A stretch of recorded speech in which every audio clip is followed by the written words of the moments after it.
খুব একটা সময় বাকি নেই, তবে আবার আসলে হাটগুলোতে আমরা প্রতিদিনই বিভিন্ন হাটে যাওয়ার চেষ্টা করছি এবং সেখানকার চিত্র, গরুর দাম আসলে কেমন সেটা আপনার জানানোর চেষ্টা করছি। তো আমরা যে মোহাম্মদপুর যে বসিলা যে হাটটিতে এসেছি, এটির এখানে আপনার যে কয়েকটি গরু দেখতে পাচ্ছেন, আমরা একটু ব্যাপারের সঙ্গে কথা বলতে চাই। ভাইয়া, এই গরুটার দাম কত চাচ্ছেন একটু জানতে চাই। এই গরুটার দাম আমি চাচ্ছি আসলে 350। 3,50,000। 3,50,000 এটার দাম চাচ্ছেন কত এটার? এটার দাম চাচ্ছে হলে 2,50,000। আর বাকি ওই এগুলোর দাম? ওটাও 2,50,000, আর ওইগুলো একটু কম হবে। ওগুলো কত করে এগুলো? হয় 2,20,000 আছে, 2,10,000 আছে এরকম। একটাও বিক্রি করতে পারছেন? হ্যাঁ, একটা গরু বিক্রি করছে। কত বিক্রি করছেন এটা? ওটা হলে ছোট গরু, মাঝারি গরু 1,61,000 টাকা বিক্রি করছে। ধন্যবাদ। আমরা এখন একজন হাট কর্তৃপক্ষের সঙ্গে কথা বলতে যারা পরিচালনার দায়িত্ব রয়েছেন। ভাই, বলবেন যে এবার আপনাদের হাটে আসলে গরু কেমন আসে বা সামনে আরো আসবে কিনা একটু সংক্ষেপে যদি একটু বলেন।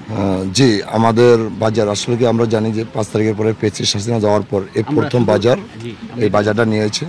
এই বাজারে ইনশাল্লাহ আমাদের গরু 28 তারিখ থেকে আনা শুরু হয়েছে, এখন আসতেছেন। আমরা আশাবাদী ব্যাপক গরু আসবেন এবং ক্রেতারা সর্বাধিক ক্রেতা বিক্রেতাদের নিরাপত্তার জন্য আমাদের সিসি ক্যামেরা থেকে শুরু করে সর্বাধিক ব্যবস্থা করা আছে হাট কর্তৃপক্ষ থেকে। অসংখ্য ধন্যবাদ। আপনারা শুনছিলেন যে, এবং আরেকটি বিষয় বলতে চাই যে দেশি গরু দিয়ে কিন্তু এবারও চাহিদা পূরণ সম্ভব বলে কিন্তু বলা হচ্ছে, এবং সেক্ষেত্রে আসলে এই দেশি গরু চাহিদা মিটিয়েও কিন্তু প্রায় 21 লাখ কোরবানিযোগ্য পশু থাকার কথা বলছে মৎস্য প্রাণী সম্পদ মন্ত্রণালয়। তো আমরা আসলে বিভিন্ন হাট ঘুরছি এবং পরবর্তীতে আপনাদেরকে সেটি আবার জানার চেষ্টা করব।